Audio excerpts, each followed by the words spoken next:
এই বিষয়টিকে আপনি আসলে কিভাবে দেখেন? সামরিক শক্তির দিক থেকে আমরা যে সন্তুষ্টি প্রকাশ করি, আমাদের অবস্থানটা আসলে কি? যেমনটি জনাব শাকিল নিয়াজ বলছিলেন যে পাকিস্তানের দিকে তাকান, ইন্ডিয়ার দিকে তাকান, পাশাপাশি যে দেশগুলো আছে তাদের দিকে তাকালেও আমরা কিন্তু অনেক পিছিয়ে আছি। এই বিষয়টিকে নজর কেন দেওয়া হয় না? আমরা যদি গত 16 বছরের কথাও বাদ দিই, 1 বছর তো হয়ে গেল, কি বিশেষ ব্যবস্থা নেওয়া হয়েছে?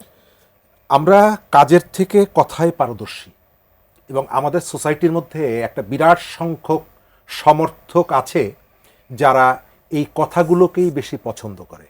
সারা পৃথিবী আমাদের কাছে চলে আসবে, এটি অবাস্তব হওয়ার পরেও আপনি দেখছেন যে এই কথা নিয়ে কত ধরনের ঢোল বাজানো হচ্ছে। সারা পৃথিবী আমাদের কাছে আসবে। এখন আপনি দেখছেন সারা পৃথিবীর থেকে ক্রমশই আমরা বিচ্ছিন্ন হয়ে যাচ্ছি। আমরা আমাদের ডেভেলপমেন্ট বলতে কতগুলো স্পেসিফিক জায়গাকে আমরা দেখিয়েছি। আমাদের ডেভেলপমেন্টের জায়গা কখনো সমন্বিত হয়নি, শহর কেন্দ্রিক কতগুলো ভবন ইত্যাদি ইত্যাদি। কিন্তু আমাদের এই যে সভরেন্টি ইস্যুটা, একদম সার্বভৌমত্বের বিষয়টা, এটা যে ক্রমশই খুবই গুরুত্বপূর্ণ হয়ে উঠছে, এটি কিন্তু আমরা প্রতিদিন দেখতে পাচ্ছি এবং নানা ধরনের আশঙ্কাও তো আমাদের মধ্যে কাজ করছে। চ্যালেঞ্জের জায়গাগুলো আছে, প্রতিদ্বন্দ্বী সংখ্যা বাড়ছে। কিন্তু এই জায়গাটায় আমরা যে কোনো বিষয়ে শক্তি বৃদ্ধির কথা বললেই আমরা প্রথম চিন্তা করি যে এটি যদি শক্তি বাড়াতে হয় তাহলে কি করতে হবে? তাহলে আমাকে বিমান কিনতে হবে, বিমান কিনতে হলে আমি কমিশন খাবো।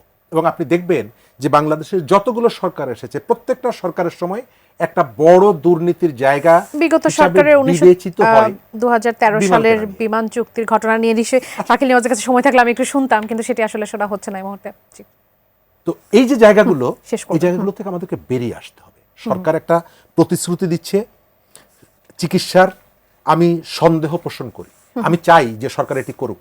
কিন্তু আপনি দেখছেন জুলাই যোদ্ধারা এখন কিন্তু চিকিৎসা না পেয়ে বিষ খাচ্ছে। এরকমের ঘটনা কিন্তু 2-1 বার ঘটেছে চক্ষু হাসপাতালে। আমরা সরকারের মুখ থেকে শুধু কথা শুনতে চাই না, কতগুলো কাজ দেখতে চাই। সমন্বিত পদক্ষেপ থাকা দরকার। ইনফরমেশনটা প্রপার জায়গা থেকে, আইএসপিআর ইনফরমেশন দিচ্ছে, কিন্তু যেখানে দুর্ঘটনা ঘটেছে এটা public place, public space, media, অন্যান্য জায়গায় মানে যে পরিবারগুলো ক্ষতিগ্রস্ত হয়েছে, অনেক ধরনের ইনফরমেশন এখানে দরকার। ভিন্ন তথ্য গুজব রটিয়ে মানুষকে বিভ্রান্ত করার সুযোগ আছে। সুতরাং সরকারকে যতটুকু যা করতে হয় স্বচ্ছতার সাথে করতে হবে, পরিকল্পিতভাবে।